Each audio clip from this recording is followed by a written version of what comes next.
بسم الله الرحمن الرحيم.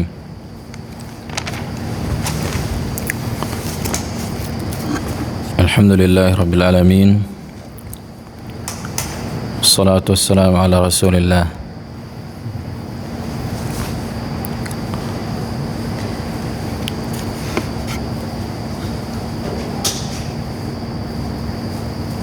وعلى آله وصحبه ومن تبعهم بإحسان إلى يوم الدين، وبعد. فالحمد لله على كل نعمة أنعم الله بها عباده. فذكر المؤلف رحمه الله تعالى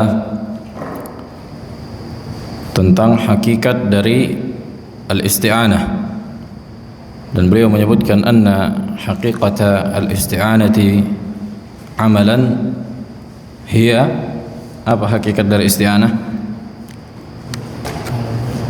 Naam, ahsant, huwa at-tawakkul ala Allah subhanahu wa ta'ala ala adai al-ibadat. Dan tidaklah al-isti'anah lahir kecuali dari ma'rifatullah, dari mengenal Allah subhanahu wa ta'ala dan mengenal rububiyah serta mengaplikasikan konsekuensinya. Nah, dan manusia, baru kita bahas kemarin tentang orang-orang yang beribadah kepada Allah dan orang-orang yang beristi'anah. Ada 4 golongan. Yang pertama, yang beribadah dan beristi'anah. Nah, dan mereka adalah ahlus sunnah wal jamaah. Kemudian yang kedua, kebalikannya, la ibadah wa la isti'anah, tidak beribadah dan tidak beristi'anah. Kemudian yang ketiga, nah, Buraihan, meminta isti'anah tidak beribadah. Ayo, indahum al-isti'anah, akan tapi tidak ada ibadah. Siapa itu mereka? Syairah dan mu'tazil. Syairah. Ta'akkid. Hah? Yang ketiga, indahum ibadah. Ahsan, na'am. Masya Allah Imran, walaupun tidak pakai kitab. Allahumma barik. Sekiranya kalau lebih pakai kitab lebih mungkin lagi mungkin. Nah, alladhi indahum al-ibadah lakin laysa indahum isti'anah, kan gitu. Yang mereka beribadah tapi tidak beristi'anah. Nah, siapa mereka? Al-Qadariyah, hum fariqan. Mereka terbagi menjadi 2. Nah, Al-Mu'tazilah dan Naam, Al-Asy'ariyah. Al-Mu'tazilah kata mereka lal faedah, enggak ada faedah dalam beristi'anah. Kenapa? Karena makhluk yang menciptakan perbuatannya. Sementara Asy'ariyah mengatakan sekiranya Allah tolong, maka akan Allah tolong, tidak perlu berdoa dan beristi'anah. Nah, wadah. Kemudian yang keempat apa? Qism rabi' alladhi indahum isti'anah tapi enggak ada ibadah, dan mereka adalah Jabariyah al-khalis, ghulatul Jabariyah. Ghulatul Jabariyah atau Jabariyah bisa Jabariyah atau Jabariyah bil kasr atau Jabariyah bil fath, yang mengatakan bahwa mereka apa? Menolak syariat. Kata mereka semua yang terjadi ini atas kehendak Allah. Nah, kemudian penulis juga menyebutkan tentang syurut al-ibadah. Syarat ibadah ada 2, al-ikhlas wa al-mutaba'ah, keikhlasan dan mengikuti petunjuk. Dan manusia pada perkara ini terbagi menjadi 4 juga. Selalu qism rubai, menjadi 4 kelompok atau golongan. Yang pertama siapa? Mereka lah orang-orang yang ikhlas dan mutaba'ah. Yang ikhlas dan mutaba'ah, dan mereka adalah orang-orang yang berada di atas akidah dan yang benar. Kemudian yang kedua, lal ikhlas walal mutaba'ah, enggak ada ikhlas tidak juga mutaba'ah. Siapa mereka? Abu Rizki. Siapa Abu Rizki? Orang yang enggak ikhlas dan tidak ada mutaba'ah.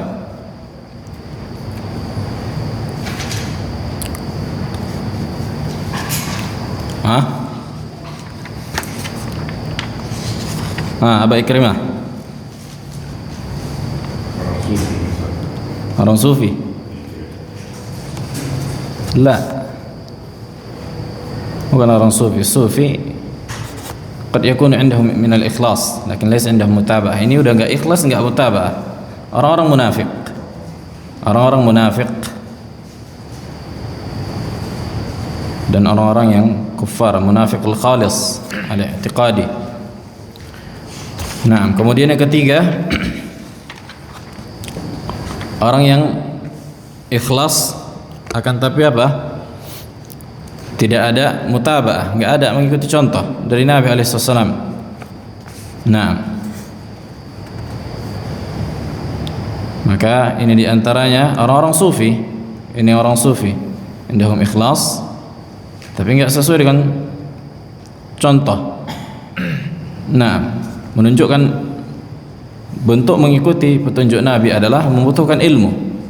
Kan itu, makanya orang-orang sufi kebiasaan mereka bukan menuntut ilmu, selalu pada praktek ibadah yang mereka fokuskan. Nah, kebanyakan mereka orang-orang juhal, orang-orang jahil, yang fokus mereka adalah dakwah-dakwah tanpa yang mereka maksud adalah dakwah mengajak orang langsung beramal, bukan mengajak bagaimana menuntut ilmu, bagaimana taharah, bagaimana meluruskan akidah. Dan inilah yang terjadi kebanyakan jama'atut tabligh, kan itu. Orang-orang jama'atut tabligh senantiasa apa? Mengajak, ini bagus kan gitu, tapi tidak di atas ilmu. Enggak di atas ilmu.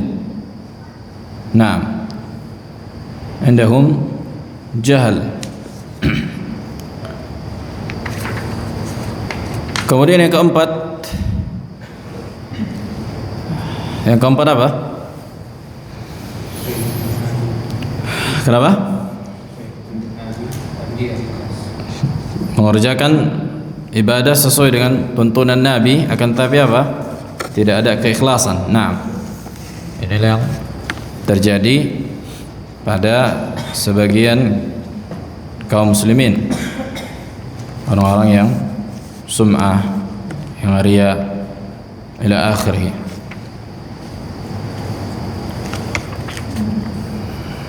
Nah, masalah lupa ana sampaikan kemarin berkaitan dengan kism yang keempat. Apakah menginginkan iradatu ad-dunya bil ibadah yunafi al-ikhlas? Apakah keinginan seseorang meraih dunia dengan melakukan ibadah menafikan keikhlasan? Abu Raihan, apakah orang yang menginginkan dari ibadahnya ini perkara dunia, apakah ini menafikan keikhlasan, mengurangi keikhlasan? Sebagaimana disebutkan dalam hadis, man arada an yutil umrahu fi umrihi, kan gitu, wa yuwassi fi rizqihi falyasil rahim, kama qala alaihi wasallam. Siapa yang mau dipanjangkan umurnya, diluaskan hartanya, hendaklah menyambung silaturahim. Nah, begitu juga kata Nabi sallallahu alaihi wasallam, ma naqasat al-mal min sadaqah, harta itu enggak berkurang dengan sedekah, bahkan dilipat gandakan. Kemudian orang bersedekah pengen datang lebih banyak, dia sedekah 100.000 pengen dapat 1 juta misalnya. Apakah ini yunafi al-ikhlas? Apakah ini menghilangkan keikhlasan? Nah, ya, secara mutlak. Ba'dul ulama yaqul idza kana fihi tab'an, apabila dalam rangka taba', yakni laysa maqsud li dzatihi, kan gitu, maka la yunafi al-ikhlas. La yunafi al-ikhlas, maksudnya bukan ini tujuan utamanya. Tujuan utamanya itu untuk Allah, tapi ada diharapkan untuk perkara dunia, akan tapi bukan ini yang jadi utama. Wadah. Nah, sebagaimana sebagian para sahabat, makanya kan Nabi SAW memotivasi para sahabat untuk berperang, mendapatkan ghanimah. Ini menunjukkan boleh. Nah, akan tapi jangan ini yang menjadi utama. Dan manusia bertingkat-tingkat pada niat ini. Makanya kata para ulama, apabila sama atau lebih, maka ini menafikan keikhlasan. Apabila yang diharapkan adalah motivasi dunia tadi sama atau lebih, maka dari sini maka ketika inilah dinafikan keikhlasan. Makanya itu memang susah untuk mengatur hati kita kan gitu. Tapi yang jelas kalau diharapkan, makanya kembali senantiasa meluruskan niat. Nah, makanya kata para ulama, wa farqun baina man ya'khudh liyahujj wa yahujj liya'khudh. Berbeda dengan orang yang mengambil, yang berdagang untuk berhaji, dan orang yang haji untuk mengambil perkara dunia. Nah, makanya kan di zaman dulu orang dibolehkan berdagang, mubah. Makanya kata Allah, fatazawwadu fa inna zad khair taqwa. Karena sebaik-baik perbekalan adalah ketakwaan. Artinya dibolehkan fatazawwadu. Nah, bukan jual beli untuk menambah perbekalan. Zaman dulu orang sedikit bekal mereka, dengan itu mereka mengambil manfaat dari haji kan gitu, berkumpul seluruh dunia. Kemudian apa? Menawarkan barang. Kan gitu. Ini kayak apa istilahnya? Apa istilahnya? Hah? Enggak, misalnya kalau berkumpul orang-orang, apa nama istilahnya? Festival, bukan festival. Hah? Bukan. Jadi manusia kan berkumpul di tempat. Jadi ini apa namanya? Kesempatan untuk menawarkan barang-barang yang enggak ada di pameran. Kayak gitulah kan gitu. Kayak bazar. Jadi ketika orang berkumpul kan ini kesempatan untuk menawarkan barang gitu. Ada yang jual kayu gaharu, entah apa-apalah zaman dulu.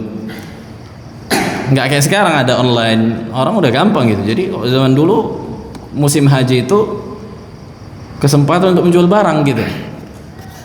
Nah, jadi kalau niat utamanya ini yang tercela, ini yang menafikan keikhlasan. Tapi kalau niat utamanya untuk berhaji, kemudian dia mengambil manfaat untuk menyempurnakan hajinya, maka ini enggak masalah. Begitu juga orang-orang yang mengambil ujrah, mengambil gaji untuk min babit ta'lim. Kata para ulama ini enggak mengurangi keikhlasan, maka jangan sampai ini yang menjadi utama. Kalau ini yang jadi utama, dengan itu dia berhenti misalnya, kalau enggak di ini, maka ini berarti dipertanyakan keikhlasannya kan gitu. Berarti dipertanyakan keikhlasannya. Dan ini dijelaskan Syekh Ibnu Utsaimin rahimahullah di syarah kitab Tauhid di bab man arada bi'amalihi ad-dunya. Nah, orang-orang yang menginginkan dunia dengan amalan, maksudnya ibadahnya. Baik. Fasil, man yaqra? Qara. Bismillah. قال المؤلف ثم أهل مقام إياك نعبد لهم في أفضل العبادة وأنفعها وحقها بالإيثار والتخصيص 4 طرق وهم في ذلك 4 أصناف. طيب أحسنت.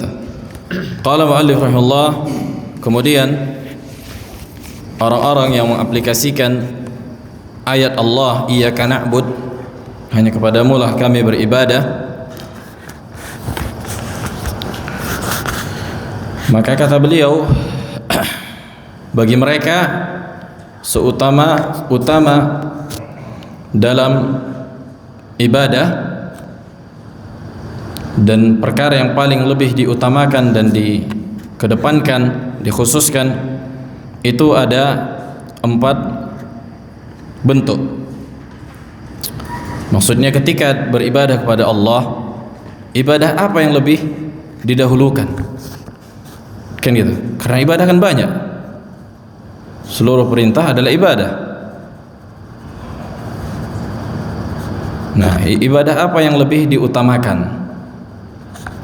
Maka kata beliau ada sekitar 4 bentuk ibadah yang setiap pihak lebih mengutamakannya gitu.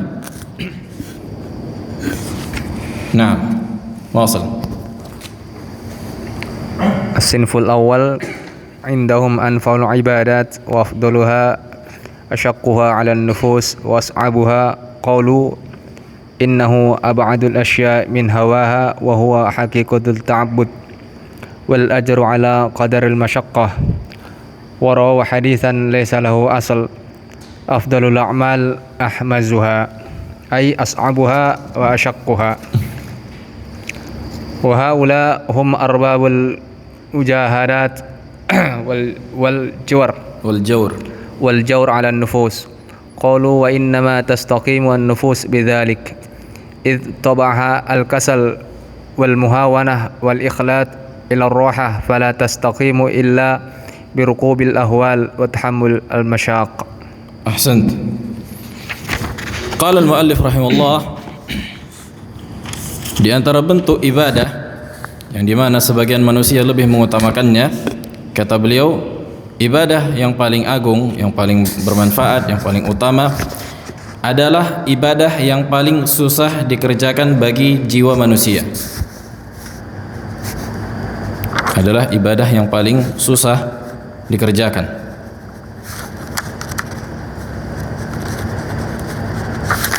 Jadi mereka melihat dari sisi susahnya ibadah itu dikerjakan. Dan ini relatif kan gitu. Relatif bagi setiap orang. Setiap orang beda-beda apa? Ibadah yang susah dan mudah dia kerjakan. Qalu limadha, kata mereka,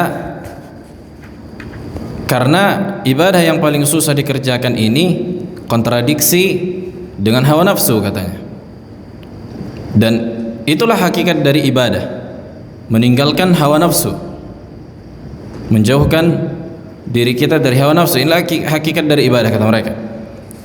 Dan pahala sesuai dengan kesusahan dalam ibadah. Wal ajar ala qadri al masyaqqah. Pahala itu sesuai dengan besarnya kesusahan yang dilakukan dalam perkara ibadah. Sebagaimana disebutkan dalam hadis, kata beliau, la asla lahu, artinya enggak ada asalnya. Ibadah yang paling susah, yang paling utama adalah ahmazuha, ay as'abuha wa asyaqquha, yang paling susah dikerjakan. Ada hadis lain yang menunjukkan makna dengan hadis ini, sebagaimana disebutkan dalam hadis riwayat Aisyah. Kata Nabi SAW, ajruki ala qadri al-masyaqqah atau ajruki biqadri nafaqatiki wa nasabiki. Jadi kan haji, ketika Aisyah bertanya tentang haji, kemudian kata Nabi SAW, ibadah yang paling, jadi susahnya ibadah seganjar dengan apa? Seganjar dengan pahalanya. Semakin susah ibadah itu dikerjakan, semakin besar pahalanya. Wadah. Semakin susah dikerjakan ibadah, semakin besar pahalanya. Min babil faedah,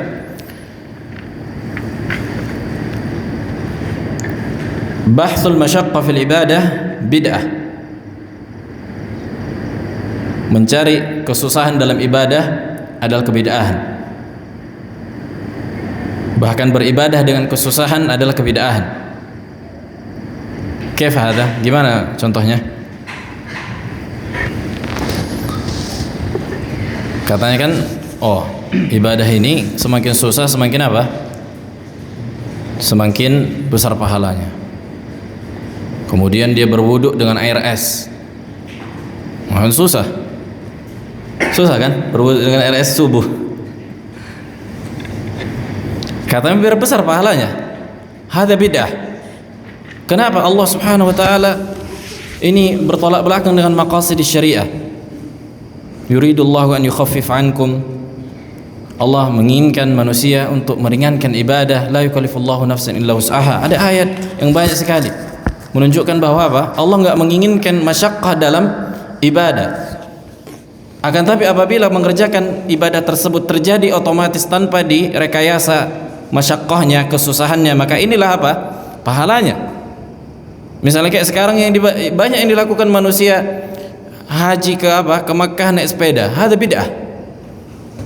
Allah udah mudahkan ada pesawat, kenapa enggak pakai pesawat? Kan itu.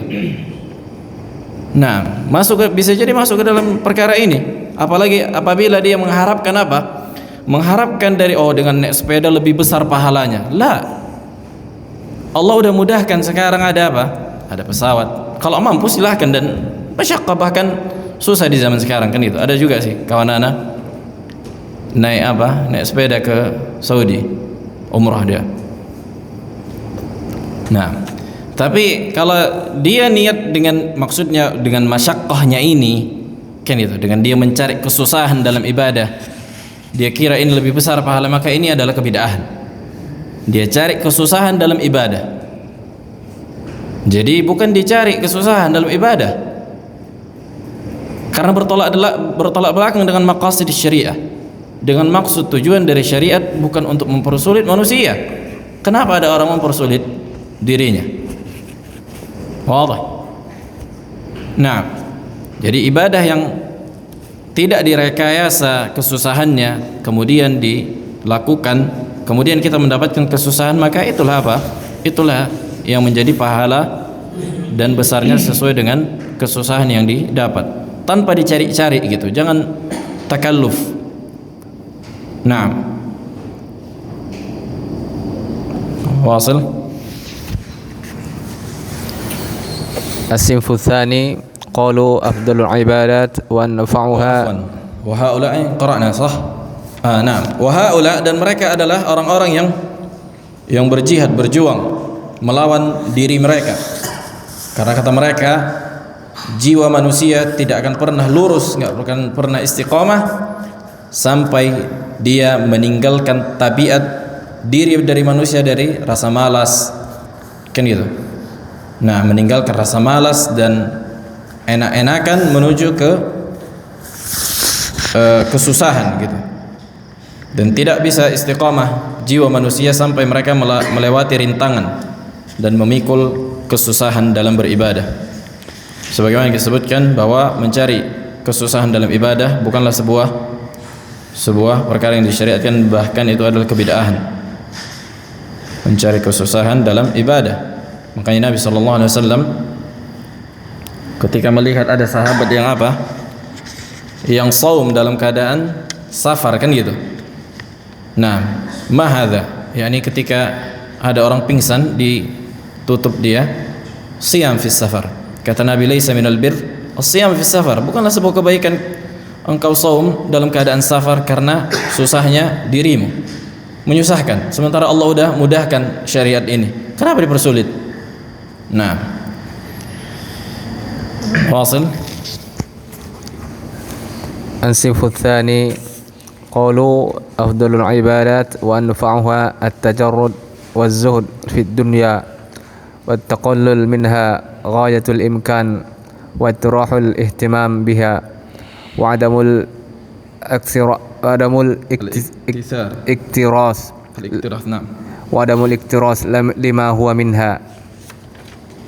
ثم هؤلاء قسمان، فعوامهم ظنوا أن هذا غاية فشمروا إليه وعملوا عليه وقالوا هو أفضل من درجة العلم والعبادة ورأوا الزهد في الدنيا غاية كل عبادة ورأسها. وخواسهم رأوا هذا مقصودا لغيره، وأن المقصود به عقوف القلب على الله تعالى والاستغراق في محبته والإنابة إليه والتوكل عليه والاشتغال بمرضاته، فرأوا أفضل العبادات دوام ذكره بالقلب واللسان. أحسنت. قال المؤلف رحمه الله تعالى الصنف الثاني، jenis kedua dari ibadah yang paling utama bagi sebagian manusia, kata mereka adalah afdal ibadat, ibadah yang paling utama dari seluruh ibadah, yang paling bermanfaat adalah at-tajarrud wa zuhud fid dunya, yakni zuhud dalam perkara dunia.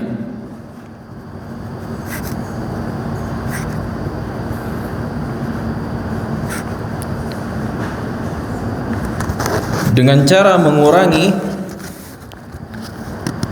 kebutuhan manusia kepada dunia, maksudnya mengurangi apa? Konsumsi. Nah, seperti al-iktsar fil mubahat, perkara-perkara yang mubah, atau meninggalkan yang makruh. Maksudnya mengurangi sesuai dengan apa? Sebisa mungkin gitu. Misalnya kalau ada mobil satu, ya udah beli satu. Ngapain beli 10 kalau nggak ada gunanya, kan gitu. Kan banyak orang saking banyaknya uangnya beli mobil 10 nggak ada manfaatnya. Ini yunafi az-zuhud, menafikan kezuhudan kalau nggak ada gunanya. Nah, dan mereka ini terbagi menjadi dua.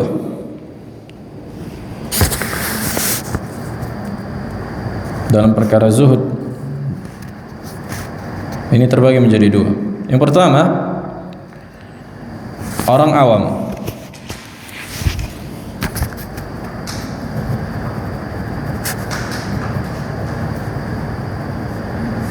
Yang dimana mereka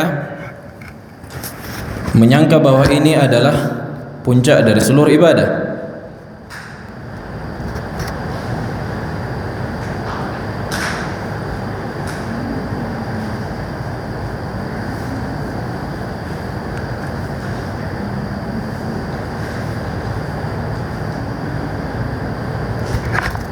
Kemudian mereka mengatakan bahwa zuhud ini lebih utama dibandingkan seluruh ibadah dan ilmu. Yang dimana mereka mengatakan bahwa yakni zuhud, meninggalkan dunia dan seterusnya, kan gitu. Ini lebih utama kata mereka dari sebatas menuntut ilmu, kata mereka.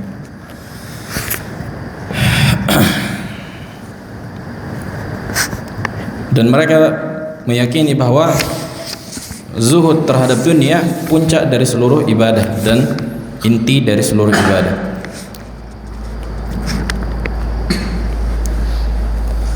Dan ini tidaklah benar.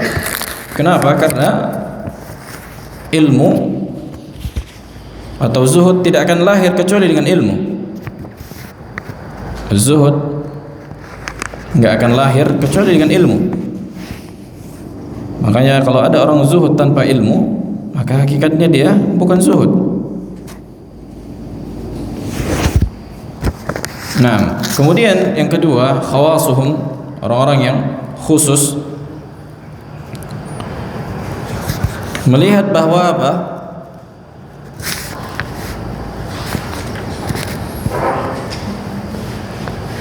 Bahwa zuhud ini bukan inti dari segalanya gitu. Bukan maksud secara zat. Akan tapi maksud dari zuhud adalah apa? Berdiamnya hati, fokusnya hati kepada Allah, dan tenggelam pada kecintaan kepada Allah, dan bertaubat kepadanya, bertawakal, dan menyibukkan diri dengan apa-apa yang Allah ridhai.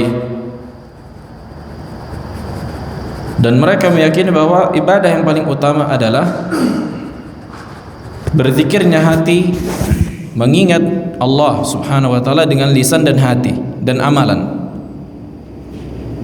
Nah, maka inilah sebenarnya zuhud yang utama. Makanya kata para ulama,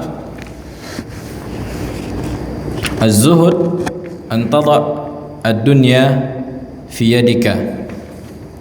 Zuhud itu engkau letakkan dunia itu di tanganmu, bukan di hatimu. Dan zuhud tidak melihat dari pakaian. Bukan orang yang zuhud itu pakai, misalnya sengaja dia pakai pakaian udah 10 tahun nggak diganti, kan padahal dia mampu beli yang baru, yang bagus. Hada laisa min az-zuhud. Sementara Nabi SAW pakai pakaian yang bagus, kan gitu. Nah, bahkan betapa banyak orang yang mungkin secara zahir pakai pakaian yang lusuh, akan tapi hatinya paling cinta kepada dunia. Nah, bukan hanya sebatas perkara zahir. Jadi zuhud itu bukan hanya zahir saja gitu. Nah, Tapi zuhud itu kata para ulama, engkau letakkan dunia di tanganmu bukan di hatimu. Artinya engkau gunakan perkara dunia sesuai dengan kebutuhanmu. Dan tujuan dunia adalah untuk beribadah kepada Allah. Untuk beribadah kepada Allah Subhanahu wa taala. Bahkan para ulama sebagian disebutkan bahwa ketika mereka beribadah, mereka pakai pakaian baju yang bagus. Sebagian muhaddits tidaklah menyebutkan atau mentahdits, meriwayatkan hadis kecuali dia beli baju yang baru yang bagus. Hadis ta'zimul ilm, memuliakan ilmu. Nah, wasil. ثم هؤلاء قسمان فالعارفون إذا جاء الأمر والنهي بادروا إليه ولو فرقهم وذهب جمعيتهم والمنحرفون منهم يقولون المقصود من القلب جمعيته فإذا جاء ما يفرقه والمنحرفون منهم يقولون المقصود من القلب جمعيته جمعيته فإذا جاء ما يفرقه عن الله لم يلتفتوا إليه ويقولون يطالب بالأوراد من كان فكيف بقلب كل أوقاته ورد. طيب قال رحمه الله تعالى ثم هؤلاء قسمان. Orang-orang yang zuhud ini ada dua macam kata beliau. Yang pertama kan bagian yang pertama mereka am khas, orang awam dan orang khusus. Nah, orang ini yang zuhud ini juga terbagi menjadi dua gitu. Al-arifun dan munharifun. Yang pertama al-arifun. Qism yang pertama al-arifun.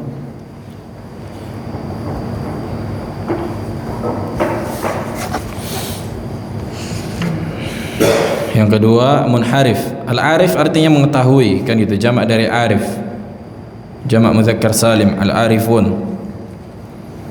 Kemudian yang kedua munharifun. Munharif itu menyimpang, inhiraf.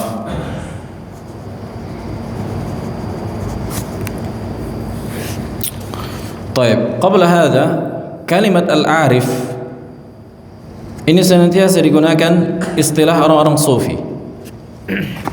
كلمة العارف من مصطلحات الصوفية.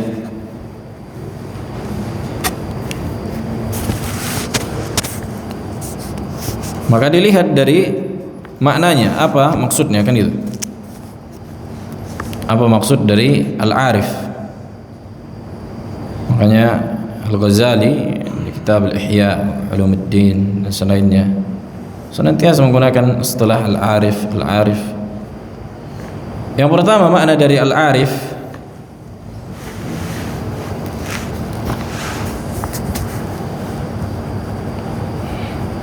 orang-orang yang sampai pada tingkat al-ma'rifah. Kalau orang Jawa bilang al-ma'rifat, kan itu. Sampai tingkat ma'rifat. Apa itu sampai tingkat ma'rifat? Lepas bagi mereka apa? At-taklif. Nah, ini enggak lagi ada beban. La salat wala siyam, enggak salat, enggak siyam. Dan mereka beristidlal dengan ayat Al-Qur'an surat Al-Hijr. Qala wa'bud rabbaka hatta ya'tiyaka al-yaqin. Maka sembahlah Allah sampai datang keyakinan. Kalau udah datang keyakinan maka udah sampai di sini apa? Puncaknya. Makanya hatta di situ kata mereka lil ghayah, tujuan. Sembahlah Allah sampai datang keyakinan. Kalau udah yakin pasti udah lepas apa? Lepas ibadah. Wa haula'i kuffar. Orang yang kayak gini adalah kafir karena ini di antara pembatal keislaman. Man za'ama annahu يعني سقط عنه التكليف فهو كافر بالله العظيم وهذا بإجماع المسلمين. Siapa yang mengklaim bahwa dia lepas darinya tanggung jawab, lepas ibadah, enggak salat, enggak siam, maka kafir billahil azim. Naam, kata Syekh Shalih Al-Fauzan, naam, saqata ankum takalif, lepas dari kalian tanggung jawab li'annakum majanin. Li'annakum Majanin, ini orang-orang gila.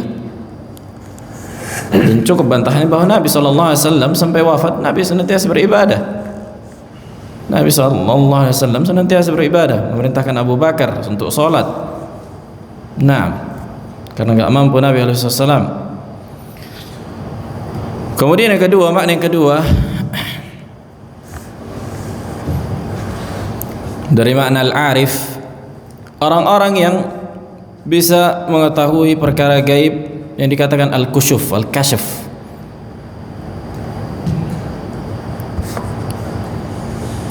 Al-kasyaf itu hakikatnya bisikan hati di dalam hati, mengetahui perkara yang gaib, bukan firasat, bukan firasah.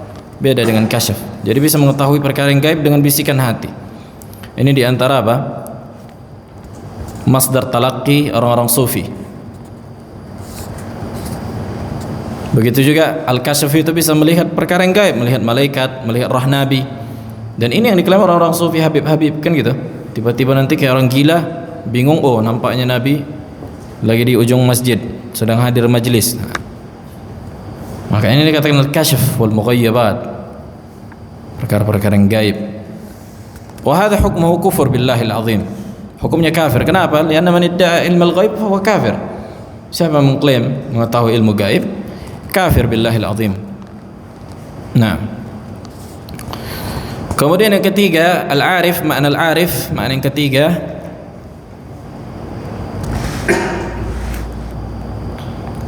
ai as-salik. As-salik yakni orang yang beramal, yang berjalan.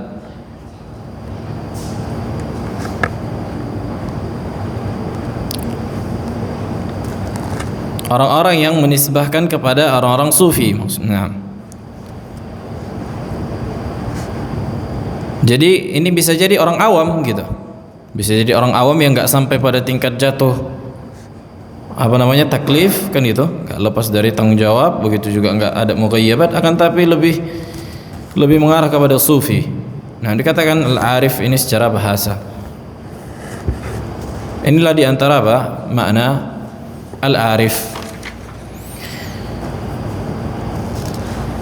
Baik, kata beliau al-arifun, makanya lebih utama diucapkan al-alimun.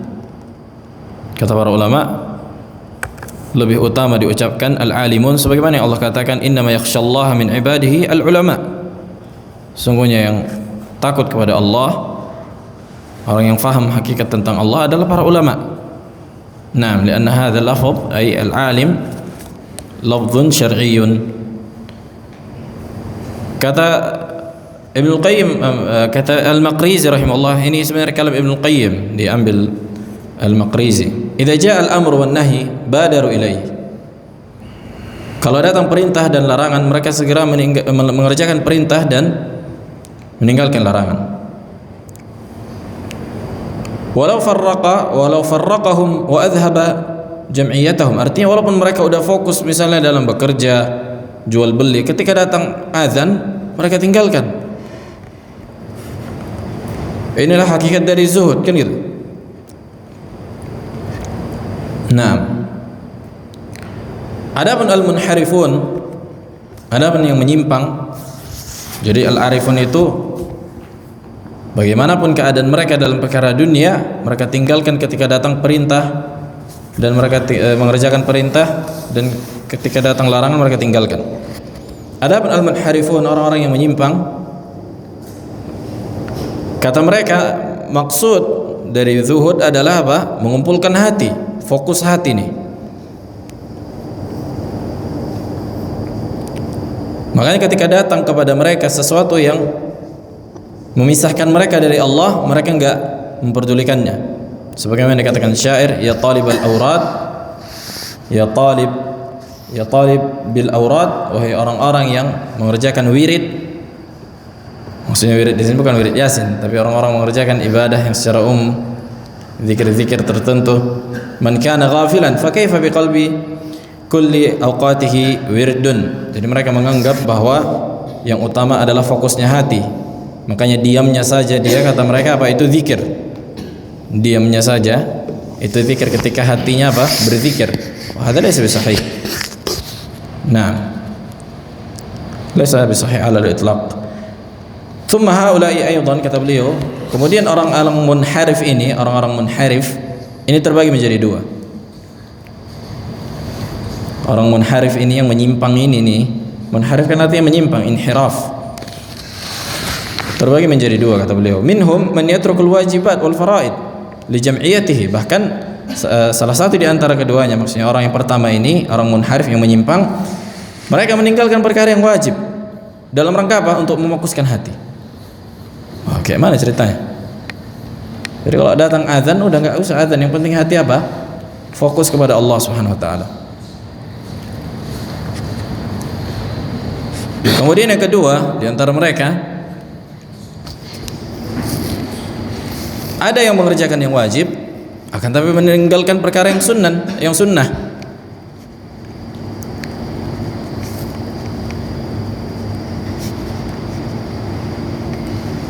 Jadi mereka enggak mengerjakan perkara-perkara yang sunnah, tidak menuntut ilmu, dalam rangka apa? Memokuskan hati. Akan tapi mengerjakan yang wajib. Walaupun ini sebenarnya sesat juga kan gitu, menyimpang juga, tapi lebih ringan dibandingkan yang pertama sampai meninggalkan yang wajib. Wal haqqu, kata beliau, yang hak, yang benar adalah annal jam'iyah hadzul qalb. Pemokusan hati, memokuskan hati ini adalah amalan hati kan gitu. Fokus seseorang pada Allah adalah amalan hati. Dan memenuhi panggilan Allah Subhanahu wa taala itu lahir dari apa? Lahir dari fokusnya hati. Harusnya demikian. Ketika datang azan, ya harusnya sholat. Maka ini di antara bentuk apa? Aplikasi dari memokuskan hati kepada Allah. Tapi kalau mereka meninggalkan amal dalam rangka memokuskan hati kepada Allah, mereka bertolak belakang kan gitu. Mereka berarti bertolak belakang. Bukankah sholat a'zamuz dzikr, di antara zikir yang paling besar? Nah, faman athara haqqa nafsihi ala haqqi rabbih falaysa minal ibadati fi syai'. Maka barang siapa yang lebih mengedepankan hak dirinya daripada hak Allah, maka itu bukan perkara ibadah. Nah, karena kata beliau di sini hak memokuskan hati itu kan hak hamba. Nah, barang siapa yang mengedepankan pemokusan hati dan meninggalkan perkara yang wajib yang Allah perintahkan, maka itu bukan perkara ibadah. Adzan belum? طيب واصل. الصف الثالث رأوا أن أفضل العبادات ما كان فيه نفع متعد فرأوه أفضل من النفع القاصر فرأوا خدمة الفقراء والاشتغال بمصالح الناس وقضاء حوائجهم ومساعدتهم بالجاه والمال والنفع أفضل لقوله صلى الله عليه وسلم الخلق عيال الله الخلق عيال الله وأحبهم إلى الله أنفعهم لعياله. قالوا وعمل العابد قاصر على نفسه وعمل النفاع متعد إلى الغير فأين أحدهما من الآخر. ولهذا كان فضل العالم على العابد كفضل القمر ليلة البدر على سائر الكواكب. واصل.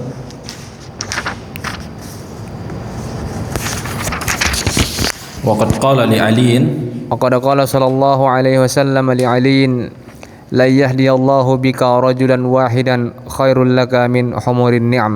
نعم، حمر النعم. Nah, bil fath, karena ni'am nikmat, kenikmatan. Kalau na'am artinya unta.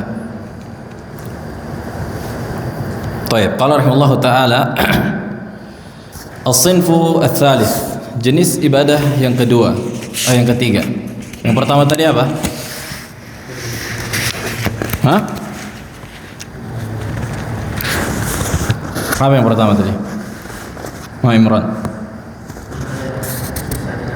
Ahsant, barakallahu fiik.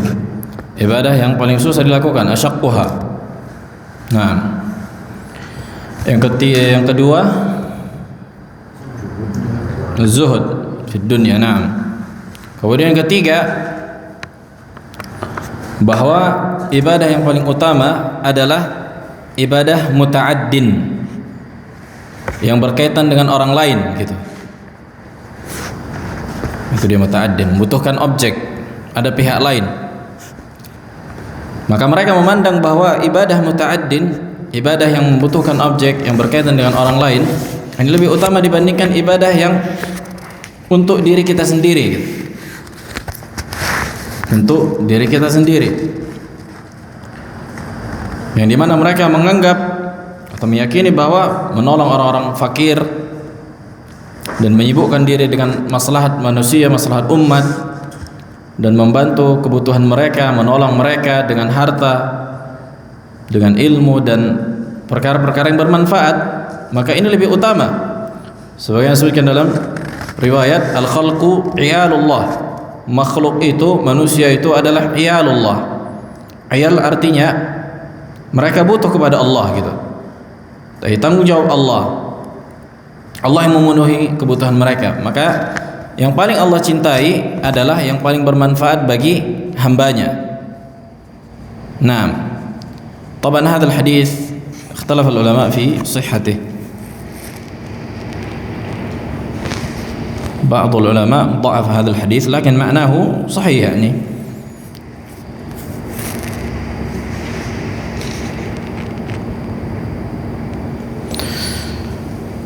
Dan mereka mengatakan bahwa amalan seseorang yang ketika dia beribadah untuk dirinya saja, contohnya dia misalnya membaca Al-Quran, kan kita tahu salat mustahab, atau dia berzikir misalnya, ini manfaat untuk dirinya saja. Adapun seperti yang disebutkan menolong orang, mengajarkan ilmu dan seterusnya, ini manfaatnya untuk dirinya dan orang lain. Maka jelas yang manfaatnya lebih dari satu orang, lebih banyak manfaatnya gitu.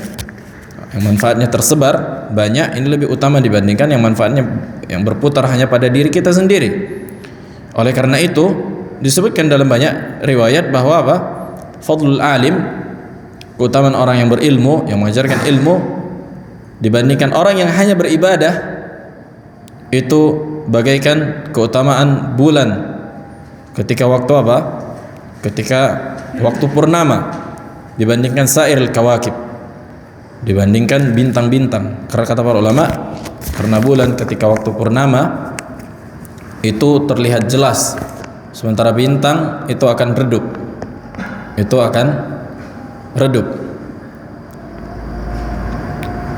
Dan begitu juga Nabi SAW berkata kepada Ali, la an yahdiyallahu bika rajulan, yani Allah memberikan hidayah dengan sebab dirimu. Satu orang saja Allah berikan hidayah karena sebab dirimu, karena sebab ilmu yang engkau ajarkan, itu lebih baik bagimu dibandingkan kendaraan terbagus, humrun na'am, yani unta merah. Begitu juga Nabi SAW berkata, siapa yang mengajak kepada hidayah kemudian orang-orang mengamalkannya, maka dia akan mendapatkan pahala yang semisal dengannya tanpa dikurangi. Betapa luar biasanya pahala ini, kan gitu. Waqala alaihi wasallam, berkata juga Nabi SAW, innallaha, sungguhnya Allah dan para malaikatnya, ada jutaan yang Allah alam betapa banyaknya para malaikat, la yusallun, ay berdoa kepada orang-orang yang mengajarkan manusia kebaikan, ay agama, ilmu syar'i dan seterusnya. Begitu juga Nabi SAW berkata, innal alim, sesungguhnya orang yang berilmu dan mengajarkan ilmunya, maksudnya alim di sini laisa faqat mujarrad dia berilmu tapi enggak diajarkan ilmunya, enggak.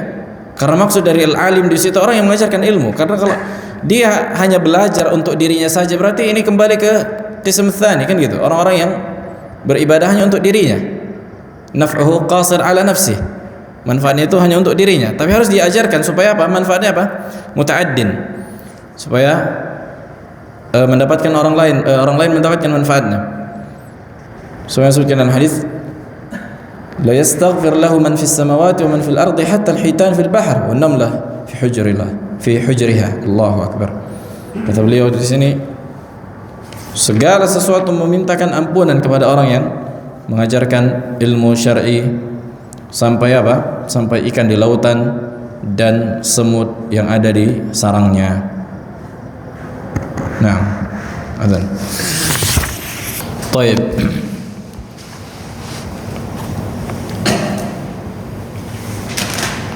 طيب قال رحمه الله تعالى وقال وصاحب العبادة إذا مات انقطع عمله وصاحب النفع لا ينقطع عمله ما دام نفعه الذي تسبب فيه. Kata beliau di antara penguat bahwa amalan yang mutaaddi, amalan yang berkaitan dengan orang lain, yang orang lain merasakan manfaatnya itu lebih utama dibandingkan amalan manapun. Kata beliau karena orang yang beribadah apabila dia mati udah kelar gitu. Kan gitu, selesai. Dia sholat misalnya atau dia berzikir, kalau dia mati udah sampai situ doang. Nah, sementara sahibun naf', orang yang memberikan manfaat bagi orang lain, yang berkaitan dengan orang lain, itu nggak akan terputus amalannya selama manfaat itu masih dipergunakan manusia, kan gitu. Itulah amal jariyah, shadaqatun jariyah, al-ilm. Kalau al-anbiya alaihi salatu wassalam innama bu'ithu bil ihsani ila al-khalq. Begitu juga para anbiya itu diutus untuk melakukan kebaikan untuk manusia, wa hidayatihim, dan menunjuki mereka, wa naf'ihim fi ma'ashihim wa ma'adihim, memberikan manfaat pada kehidupan mereka dan akhirat mereka. Lam yub'atsu bil khalawati wal inqita', tidak diutus hanya sebatas untuk misalnya berdiam diri, dalam arti beribadah yang sifatnya apa? Menyendiri gitu, yang enggak butuh pihak lain. Nah, ولهذا أنكر النبي صلى الله عليه وسلم على أولئك النفر الذين هموا بالانقطاع والتعبد وترك المخالطة الناس. Oleh karena itu Nabi SAW mengingkari manusia yang 3 orang kan gitu ketika bertanya kepada istri-istri Nabi SAW. Nah, orang-orang yang meninggalkan pernikahan dalam rangka apa? Fokus beribadah, begitu juga enggak pernah tidur untuk bisa senantiasa apa? Full salat malam, dan orang yang enggak pernah berbuka dalam rangka supaya full setiap hari berpuasa. 3 orang ini nih, dan diingkari oleh Nabi SAW, kan gitu. Ana akhsyakum billah wa atqakum, aku yang paling takut kepada Allah, yang paling bertakwa. Wa ana atazawwajun nisa wa uftir wa asum wa anam wa aqumul lail wa hakadha. Walihada wara'a haula'i anna tafarrugha li naf'il khalqi afdal min al-jam'iyyati 'ala Allah biduni dhalik. Dan mereka melihat bahwa apa? Memberikan manfaat bagi manusia, bagi orang lain dalam perkara yang bermanfaat bagi mereka dalam agama mereka ini lebih utama dibandingkan hanya sebatas ibadah yang berkaitan dengan diri sendiri. Nah, qalu min dzalika al-ilmu wat ta'lim, dan di antaranya ilmu, mengajarkan. Ini di antara pahala yang atau manfaat yang senantiasa berjalan setelah wafatnya seseorang. Wa nahwu hadhil umur al-fadilah, dan perkara-perkara yang semisal dengannya yang memiliki keutamaan. Adapun yang keempat, jenis yang keempat insyaallah akan kita lihat mana yang lebih utama dari seluruhnya. Dan Ibnu Qayyim rahimahullah atau Al-Maqrizi menyebutkan jenis yang keempat adalah yang paling utama dari ketiga tadi. Nah, fi soal.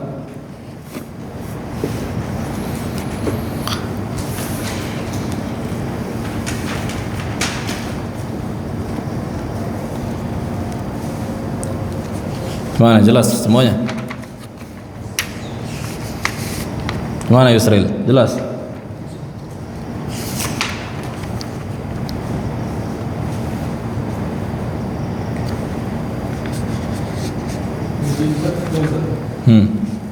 Kalau orang beribadah, ini pernah terjadi di tahun 2012. Jadi kalau nggak salah itu pas mau operasi anak-anak. Jadi tiba-tiba begitu mau dioperasi, ini kan pas azan zuhur kalau nggak salah, udah mau sholat zuhur. Jadi dokter itu sempat yang mau tampil, dok ini darurat.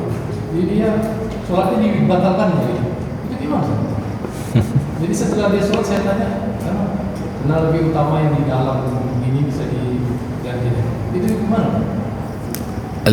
هذا يقاس على إنقاذ الغريق, orang-orang yang menyelamatkan ketika tenggelam, pemadam kebakaran. Kalau bisa masih sempat dia sholat, maka sholat dia kan gitu. Tapi kalau memang benar-benar nggak sempat lagi udah ini, maka boleh dibatalkan. Boleh dibatalkan. Nah, Memang kemarin anak-anak sudah berdiri keluar rumah. ya. Harus segera katanya. Iya, tahun 2012 ya. Yang pertama karena apa? Karena waktu masih panjang kan gitu. Bisa dikerjakan tempat lain. Kemudian salat wajib tidak boleh dibatalkan kecuali dengan yang semisal dengan wajib kan gitu. Sebagaimana sebagian ulama, begitu juga apabila terjadi kebakaran masih mau sholat juga kita gitu. Kan enggak. Keluar kita. Misalnya terjadi sholat di rumah, la qadarallah terbakar rumah. Cuman mau lanjut juga. Kan enggak. Maka menyelamatkan diri. Nah, hifadzul anfus, menyelamatkan jiwa. Nah, boleh kan?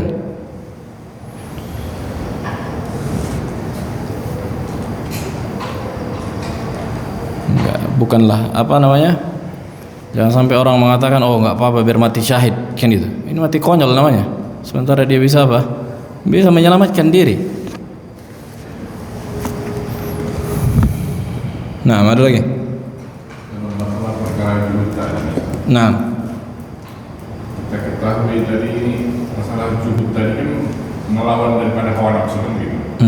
Jadi karena kita takutnya terhadap pertanyaan-pertanyaan di akhirat, kita tidak banyak membeli pakaian yang sudah koyak-koyak, kadang-kadang kita pakai gitu. Karena takutnya kita nanti di akhirat mempunyai bahan pertanyaan nanti kan gitu.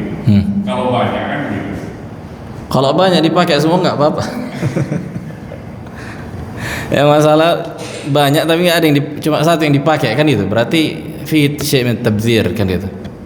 Makanya dhabitnya dan pakaian misalnya kayak pakaian, perkara-perkara makanan. Kata para ulama dhabitnya apa? Laisa lahu dhabit muayyan, enggak ada patokan khusus karena setiap orang beda-beda kehidupannya kan gitu. Nah, Ya, tapi dia mampu Ustaz yang membeli yang banyak, tapi karena memang takutnya gitu. bukan harus banyak. Tapi kalau dia bisa beli misalnya bervariasi dan dia pakai seluruhnya secara keseluruhan nggak ada yang ditinggalkan, maka bukan di antara perkara tabdzir. Yang mubadzir itu apa sih? Kata para ulama. Sebagian mendefinisikan tabdzir itu infaqu al-mal 'ala al-haram, menginfakkan harta kepada perkara yang haram. Nah, ini definisi tabdzir. Adapun berlebihan dalam perkara mubah, sebagian mengatakan israf. Ini al-farq bain al-israf wa at-tabdzir. Nah, qad bisa jadi jatuh kepada israf, tapi kalau selama perkara itu digunakan dipakai kan itu ada hajat kebutuhan, maka bukan di antara perkara yang israf. Nah, maksudnya jangan sampai berlebihan juga sementara bisa mampu pakai pakaian yang bagus gitu, maksudnya mudah bagi dia tapi semakin takut itu waswas syaitan ya. Bisa jadi waswas syaitan kan itu sampai yang koyak-koyak juga dipakai. Nah, ini bahkan sebagian para ulama di antara tahditsun ni'mah menunjukkan kenikmatan adalah pakai pakaian yang bagus, menunjukkan bersyukurnya dia atas nikmat Allah Subhanahu wa taala. Allah mudahkan dia beli pakaian, dia pakai pakaian bagus. Hadza min izhar athari rahmatillah, menampakkan athar atau pemberian Allah Subhanahu wa taala. Jadi enggak berkontradiksi dengan zuhud, tidak kontradiksi dengan zuhud. Nah, ilahun alhamdulillah.